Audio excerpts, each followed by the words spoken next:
Hello IIT aspirants, welcome to Mathbook. मैं आपका teacher Nitin और आज इस वीडियो में हम पढ़ेंगे classification of functions. Functions are classified in two categories broadly based on images and pre images.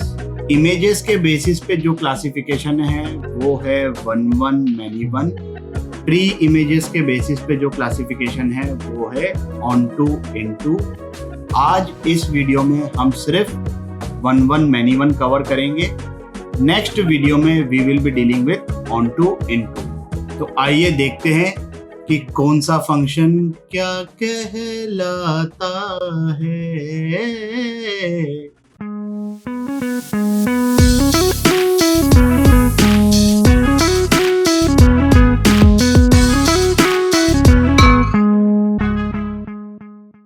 Classification of function, as I have already told कि classify करेंगे हम फंक्शन को दो ब्रॉड कैटेगरीज में।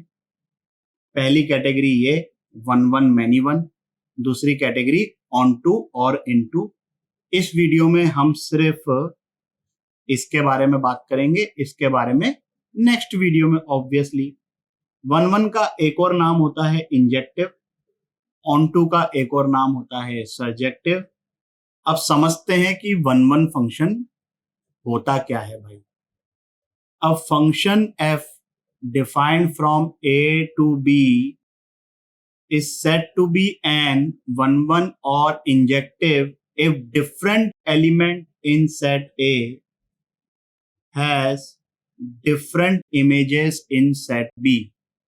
मतलब सेट A में कोई से भी दो या दो से ज्यादा एलिमेंट ऐसे नहीं हो सकते हैं which are associated with the same element in set B. यहां पर देखो, alpha is associated with B, beta is associated with C, gamma is associated with A. क्या ऐसा हो सकता है कि alpha is associated with B and A? ऐसा तो हो ही नहीं सकता। उस केस में तो ये फंक्शन ही नहीं होगा। तो यहां से आप बता सकते हैं कि मैनी 1 की डेफिनेशन क्या होगी। वो फंक्शन जो 1-1 नहीं है वो मैनी 1 है। शाबाश। यहां पर देख लो भाई, अल्फा और गामा ये दोनों ही बी के साथ एसोसिएटेड हैं। तो अगर सेट ए में दो या दो से ज्यादा elements same element in set B के साथ एसोसिएटेड हैं, then that function is called many 1। अब फंक्शन क्या होता है? मशीन होता है। मशीन की भाषा में समझते हैं जरा। तो अगर कोई मशीन ऐसी है जिसमें अलग अलग इनपुट के करस्पॉन्डिंग अलग अलग आउटपुट हैं, तब तो उस मशीन को अपन बोलते हैं भाई 1-1। और अगर कोई मशीन ऐसी है जिसमें कोई से दो या दो से ज्यादा इनपुट के करस्पॉन्डिंग हमको सेम आउटपुट मिल रहा है, then that machine is many 1। बात समझ में आ गई? अब पता कैसे करेंगे कि कौन सा फंक्शन 1-1 है कि मैनी 1 है? उसके लिए हमारे पास बहुत सारे मेथड्स हैं, सबको ध्यान से समझना। Depending upon the type of question we will be using different method, जिसमें सबसे सस्ता सुंदर टिकाऊ ये मेथड 1 है। अब ये मेथड क्या बोलता है कि भाई दो एलिमेंट्स जो कि fx की डोमेन में है, तो हम क्या करेंगे, f of x1 equal to f of x2 कर देंगे। When we are doing this, what does this imply कि अपन y की वैल्यू करस्पॉन्डिंग टू x1 को y की वैल्यू करस्पॉन्डिंग टू x2 ये इक्वेट कर रहे हैं। और अगर ऐसा करने के बाद हमें सिर्फ और सिर्फ ये एक कंक्लूजन निकल के आता है कि x1 और x2 सेम है, तब तो ये 1-1 है। ये प्रोसेस कर पा रहे हो? ये समझ पा रहे हो कि ऐसा क्यों हुआ? भाई हमने बोल दिया कि y1 और y2 सेम है, स्टार्ट से मान के चले कि they are corresponding to different input. लेकिन फिर हमने जब इसको सॉल्व किया तो एक ही रिजल्ट निकल के आया कि नहीं यार, इनपुट भी सेम है। इसका मतलब यह है कि ये जो आउटपुट आए हैं they are corresponding to same input, मतलब दो अलग अलग इनपुट के लिए तो सेम आउटपुट आ ही नहीं सकते। ये किसकी डेफिनेशन हुई? 1 1 की। तो ऐसा करेंगे अगर यही कंक्लूजन आया। अच्छा, ये कंक्लूजन तो आएगा कि x1 इक्वल टू x2 है, but what I am saying is only this should be the conclusion. इसको छोड़ के कुछ और आया then it will be many one. अभी समझ में आएगा। इस क्वेश्चन को सॉल्व करिए 10 मिनट के लिए वीडियो को पॉज करके। चलिए भाई, इनमें से कौन कौन से 1 1 है? ये 1 1, ये 1 1 और ये मैनी वन। जिन लोगों का आंसर आ गया है by whichever method you have done, as I said कि हम बहुत सारे मेथड्स पढ़ेंगे ये आइडेंटिफाई करने के लिए कि फंक्शन 1 1 है कि मैनी वन है, बट आई विल अप्रिशिएट कि अगर आप मेथड 1 को ही यूज करें। चलिए, और जिन लोगों का नहीं आया है ये आंसर मैं बताता हूं, इसके बारे में हम बात करें। ये हम यूज करने वाले हैं। तो f ऑफ x1 क्या बन गया यहां पर भाई? 1 से 1 कटा, तो यहां से एकमात्र कंक्लूजन आया कि x1 और x2 दोनों सेम हैं। ऐसे भी सोच सकते हो कि भाई ये तो लीनियर फंक्शन है, लीनियर फंक्शन का ग्राफ हमको पता है। I am coming up to that method in some time, don't worry about that, है ना? तो इस मेथड से हमने ये प्रूव कर दिया। ग्राफ से भी समझ सकते हो, लॉजिकली भी सोच सकते हो कि linear function which is not parallel to X axis, उसमें तो कभी ऐसा हो ही नहीं सकता कि दो अलग अलग एक्स के करस्पॉन्डिंग आपको सेम वाई मिल जाए। हो ही नहीं सकता ना। चलिए दूसरे वाले की बात करते हैं भाई। फिर से ये फर्स्ट स्टेप तो करेंगे, फंक्शन बस खाली बदल गया है। अब इसको हम सिंप्लीफाई करते हैं आगे भाई। ए क्यूब माइनस बी क्यूब का फॉर्मूला, तो यहां से x1 इक्वल टू x2 आ गया। बट अभी ये प्रूव करना बाकी है कि this is the only conclusion. अगर कर पाए तब तो ये 1 1, नहीं तो मैनी वन। तो अब ये तो हो रहा है भाई 0। क्या ये हो सकता है 0? चेक करते हैं। इसमें देखो ऐसा है कि हम दो केसेस बना लेते हैं कि x2 0 है और x2 0 नहीं है। तो अगर x2 0 है तो वहां से आ जाएगा कि x1 भी 0 है, मतलब दोनों सेम हो गए। जबकि हमको तो क्या सिद्ध करना है यहाँ से कि x1 and x2 are different. Equal तो हम ऑलरेडी बोल चुके हैं। तो दूसरा केस अब बनाएंगे कि x2 0 नहीं है, और अगर x2 0 नहीं है तो मैं x2 स्क्वायर को पूरे एक्सप्रेशन में से कॉमन निकाल लेता हूं।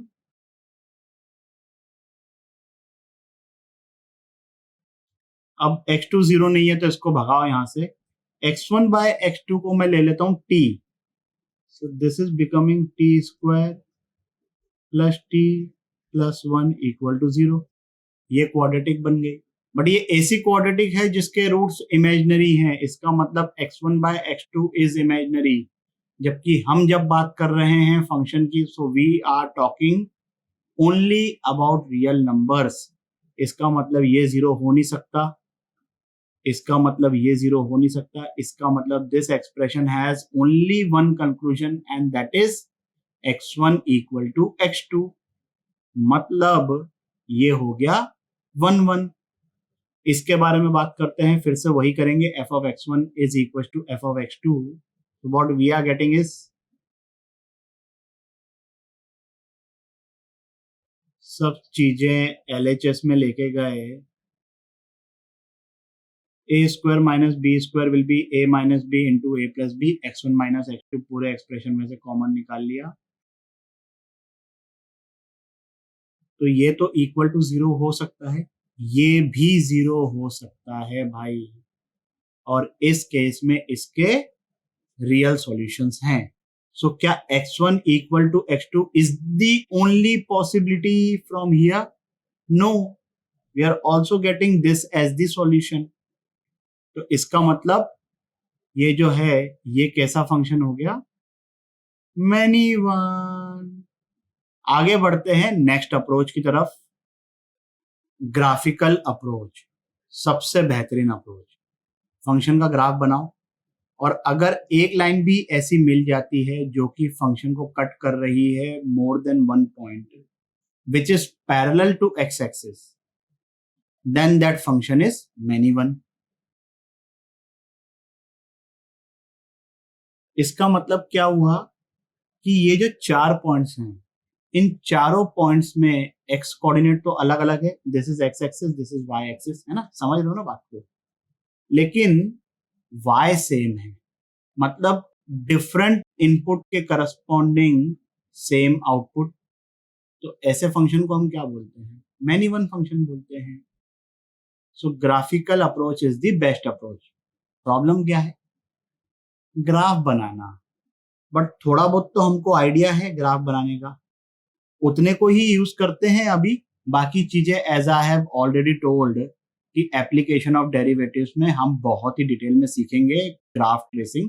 10 मिनट के लिए वीडियो को पॉज करके इस क्वेश्चन को सॉल्व करिए। चलिए भाई, इसका ग्राफ बनाने के लिए हमें फंक्शन को डिफाइन करना पड़ेगा। ग्रेटेस्ट इंटीजर है, फ्रैक्शनल पार्ट भी है।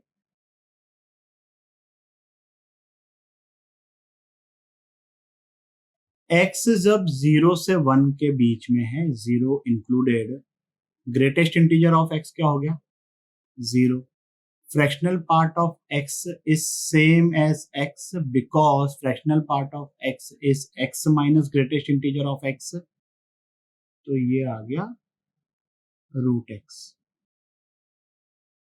1 से लेके 2 तक 1 included, greatest integer of x is 1 and fractional part of x will be x minus greatest integer of x, और इस केस में ग्रेटेस्ट इंटीजर ऑफ x कितना है, 1, तो ये आ गया root of x minus 1। Similarly इस तरीके से हमने इसको डिफाइन कर दिया। अब हम इसको करेंगे प्लॉट। ये जो रूट एक्स का ग्राफ है वो एक बार जरा मैं बता देता हूं, इन केस अगर आपको नहीं पता हो तो। This is the graph of y equal to root X because it is defined only for x greater than equal to 0, और रूट का आउटपुट हमेशा नॉन नेगेटिव आता है, तो ये ग्राफ एग्जिस्ट करेगा सिर्फ फर्स्ट क्वाड्रेंट में। हमारा जो फंक्शन है वो रूट एक्स के बराबर है ओनली फ्रॉम 0 to 1, 0 इंक्लूडेड।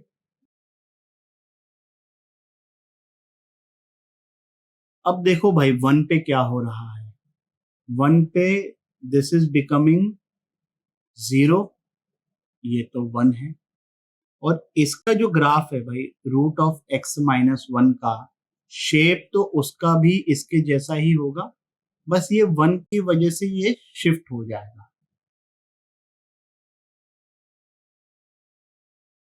अब जैसे ही x की वैल्यू 2 हुई, फंक्शन ये हो गया, और इसकी वैल्यू 2 पे कितनी आ रही है, 2। तो ये जो ग्राफ बन रहा है ना, ये डिफिकल्ट से दिखने वाला फंक्शन का, उसका ग्राफ इस तरीके से बनेगा भाई। अब इस ग्राफ में देख लो कि क्या कोई भी line parallel to X axis ऐसी है जो इसको एक से ज्यादा जगह पे कट कर रही है, नहीं है। अगर आप नेगेटिव एक्स में भी जाएंगे तो shape will be like this, मतलब एक्स एक्सिस के पैरेलल कोई भी लाइन ऐसी नहीं होगी जो कि इस ग्राफ को एक से ज्यादा जगह पे कट करे। So this function is 1 1। Graph पे बेस्ड बहुत सारे क्वेश्चंस बाद में देखेंगे जब हम डिटेल में पढ़ लेंगे ग्राफ को ट्रेस कैसे किया जाता है। Next method is monotonicity. Monotonicity के बारे में हमने ऑलरेडी बात करी थी जब हमने फंक्शन की रेंज निकाली थी, तब भी मैंने ये बात कही थी कि मोनोटोनिसिटी अपन डिटेल में पढ़ेंगे एप्लीकेशन ऑफ डेरिवेटिव में। अभी भी वही बोल रहा हूं, बट फिर भी मोनोटोनिसिटी से कंक्लूड कैसे करते हैं थोड़ा बहुत आइडिया लग जाएगा हमें। All strictly monotonic function whether they are increasing और डिक्रीजिंग दे आर 1 1। ये लॉजिकली समझ सकते हो, अगर कोई चीज इंक्रीज कर रही है मतलब x के इंक्रीज होने के साथ साथ y भी इंक्रीज कर रहा है, तो क्या ऐसा हो सकता है कि दो अलग अलग x के लिए सेम y मिल जाए? अगर मिल गया तो वो इंक्रीज कैसे किया भाई? नहीं हो सकता ना ऐसा। स्ट्रिक्टली इंक्रीजिंग या strictly decreasing, they will be one one function.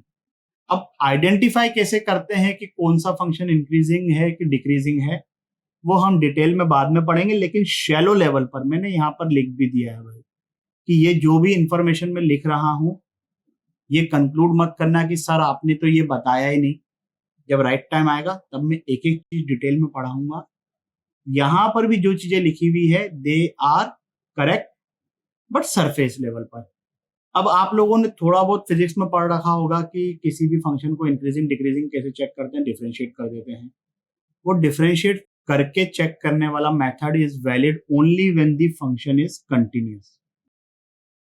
तो अगर एफ एक्स कंटिन्यूअस है और एफ डैश एक्स पॉजिटिव या नॉन नेगेटिव है, बट ये नॉन नेगेटिव में यहां पर एक क्लॉज लिखा हुआ है where equality holds at discrete point. Discrete का मतलब क्या होता है और ऐसा क्यों होता है, समझेंगे आराम से। बोल रहा हूं डेफिनेटली एक्सप्लेन करूंगा। तो अगर ऐसा है then it implies that the function is strictly increasing. अब यहां पर एक बहुत बेहतरीन नोट लिखा हुआ है, this does not imply discontinuous function can't be strictly increasing. यहां पर मैंने लिख दिया है कि कंटिन्यूअस है, इसका मतलब ये नहीं है कि डिसकंटिन्यूअस फंक्शन इंक्रीजिंग नहीं हो सकते हैं। इसका मतलब सिर्फ ये है कि डिसकंटिन्यूअस फंक्शन में ये जो हमारा डिफरेंशिएशन वाला मेथड है ना, वो वैलिड नहीं होता है।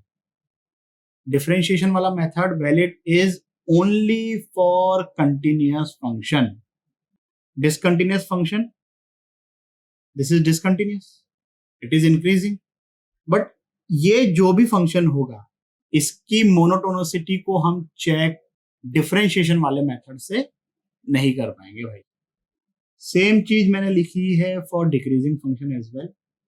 ये इतनी सी इंफॉर्मेशन इसलिए दे रहा हूं क्योंकि फिजिक्स में ऑब्वियसली बेसिक लेवल का डिफरेंशिएशन आपने पढ़ लिया होगा, उतना सा यूज करना है अभी। और इस क्वेश्चन को सॉल्व करो 3 मिनट के लिए वीडियो को पॉज करके। चलिए भाई, क्या आंसर आ रहा है? 1-1। जिन लोगों का ये आंसर आ गया है वेरी गुड, जिन लोगों का नहीं आया देख लीजिए भाई। फंक्शन है 2x plus cos x, differentiate किया, y लिखूं या एफ एक्स लिखूं क्या फर्क पड़ता है? So f dash x is 2 minus sin x. Sin x की मैक्सिमम वैल्यू +1, मिनिमम वैल्यू -1। तो 2 minus sin x is definitely greater than 0। तो इसका मतलब ये जो फंक्शन है वो कैसा हो गया? Strictly increasing. स्ट्रिक्टली इंक्रीजिंग म्हणजे 1-1। और ये फंक्शन कंटिन्यूअस है। देखो भाई 2x का ग्राफ हमको बनाते आता है, स्ट्रेट लाइन बनती है passing from origin slope two. cos x का ग्राफ हमको बनाते आता है ऐसा वेव वाला। ये भी कंटिन्यूअस फंक्शन, ये भी कंटिन्यूअस फंक्शन, दोनों ही कंटिन्यूअस फंक्शन हैं। तो लॉजिकली, मैथमेटिकली की बात नहीं कर रहा हूं अभी मैं, वो हम सब पढ़ेंगे, चैप्टर है कंटिन्यूटी वाला। बट लॉजिकली भी समझ के देखो, तो दो कंटिन्यूअस का सम डिसकंटिन्यूअस तो नहीं हो सकता ना। So yes, it's a continuous function and therefore we are okay to apply this method and the answer is 1-1। Bhavana समझ गया ना? चलिए फिर फटाफट इस क्वेश्चन को भी सॉल्व कर लीजिए 3 मिनट के लिए वीडियो को पॉज करके। चलिए भाई, क्या आंसर आ रहा है? 1-1। जिन लोगों का ये आंसर आ गया वेरी गुड, जिन लोगों का नहीं आया देख लीजिए। फिर से एफ डैश एक्स निकाला, e raise to power X plus 1/x। देखो ये क्वांटिटी तो हमेशा पॉजिटिव है, बट इसका क्या? x इक्वल टू -5 पे तो ये नेगेटिव हो रहा है। तो क्या this positive and this negative quantity be negative? हो तो सकता है। इसकी वैल्यू किसी पॉइंट पे 3 हुई और इसकी वैल्यू -5, तो 3 - 5 ये तो नेगेटिव हो गया। But this can not be negative क्योंकि ln x है यहां पर। ln x की डोमेन क्या है? x positive. तो यहां पर ये हिडन कंडीशन है that this thing is greater than 0, क्योंकि x पॉजिटिव है, ये पॉजिटिव होता है, ये पॉजिटिव है, तो ये ओवरऑल पॉजिटिव बन गया, मतलब फंक्शन स्ट्रिक्टली इंक्रीजिंग, मतलब फंक्शन इज 1 1। इस वीडियो के लिए बस इतना ही। आशा करता हूं कि आपको ये टॉपिक भी अच्छे से समझ आया होगा। अगर समझ में आया हो तो लाइक, कमेंट, सब्सक्राइब करें और अपने दोस्तों के साथ भी शेयर करें। अगले वीडियो तक के लिए सावधान रहें, सुरक्षित रहें। जय हिंद।